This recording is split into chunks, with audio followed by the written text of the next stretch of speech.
জাহান্নামের সবচেয়ে হালকা আযাব কি হবে শোনো। জাহান্নামের সবচাইতে হালকা আযাব হলো ওই ব্যক্তির আযাব যার পায়ে দুটো জাহান্নামের আগুনের জুতা পুড়িয়ে দেয়া হবে। ওই আগুনের উত্তাপে তার মাথার মগজগুলো ভাতের মারের মতো টপ টপ টপ টপ করে বেয়ে বেয়ে পড়বে।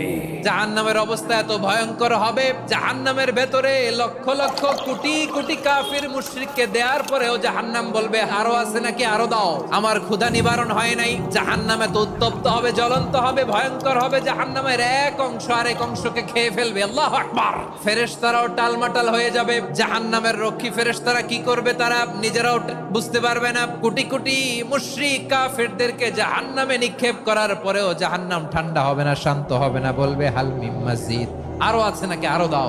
তখন আল্লাহ তাআলার কুদরতি পা জাহান্নামের ভেতরে ঢুকিয়ে দিবেন। দেওয়ার সাথে সাথে জাহান্নাম থেকে আওয়াজ আসবে, কাত কাত বিইজ্জাতিকা ওয়া বিকদরিক। আল্লাহ বিইজ্জাতিকা ওয়া বিকারামিক, আল্লাহ আপনার ইজ্জতের কসম, যথেষ্ট হয়েছে, এনাফ।